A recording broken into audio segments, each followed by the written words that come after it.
Friday night. I currently find myself in a state of inebriation. I don't know if I really like it at this age. Even though it feels good, the problem is, if I need to go and do something, I'm compromised. And that lowers my value as a man, because ultimately as a man, all people care about is what I can do for them or what they think I can do for them. And that's why the topic of this video is kind of touchy, as it's about prophecy and what it means in a world that is contemporary. Now, do I think prophets are in direct contact with the Lord and the angels as in the scriptures of old? No. Most of them definitely not. But there is still a way by which they can be used to do the Lord's will,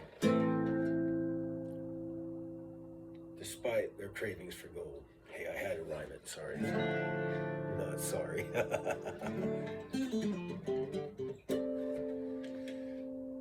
There's 2 points of scriptures that really speak to the nature of the prophet.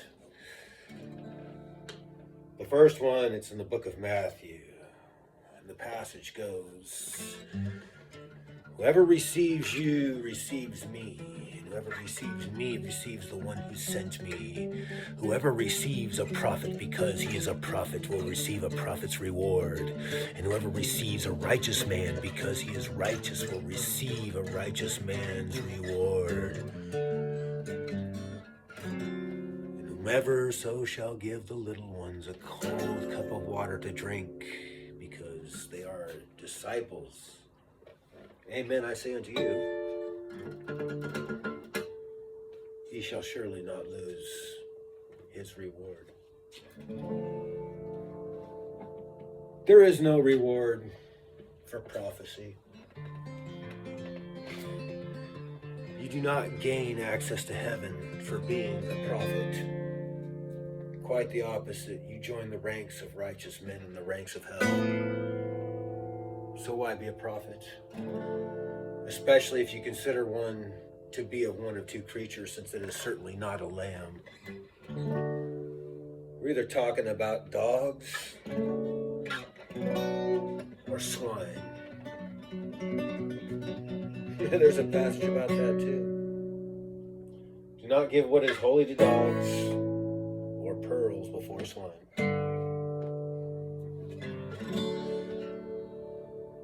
Now, what is holy? Well, holiest is children. You will know a prophet, for a prophet shall have no children, because children are holy. For whatever reason,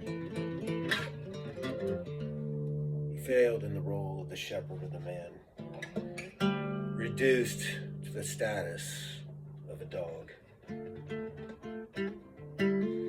Beware the swine, for those are the receptacles of the demonic, just as Christ placed them within that flesh so many ages ago. And that's what prophets truly are. So why keep a prophet in your midst? Because most of them would advertise themselves not to be swine, not to be dogs, but to be shepherds.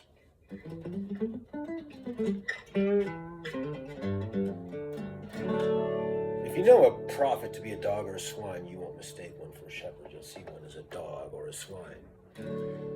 Now, if it's a good dog, it can actually help a shepherd, aid in presenting and preserving the sheep in order to get them to the gates of the kingdom of heaven.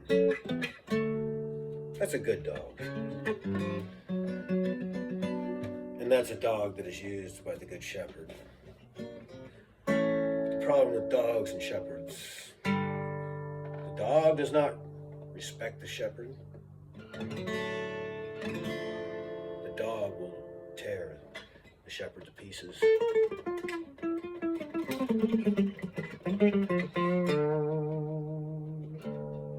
That's how I see the role of the prophet, as the dog for the shepherd. And if you're of an ear to hear, and you see these Christian churches both far and near, everybody says it's where and when have all of them gone, those good men. For they come not in our pews, they come not to pray. They're certainly not going to come tomorrow if they don't come today. So where are they?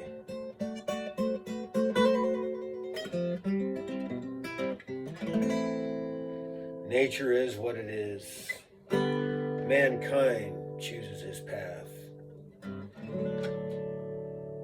But there is a place for the shepherd and his dog.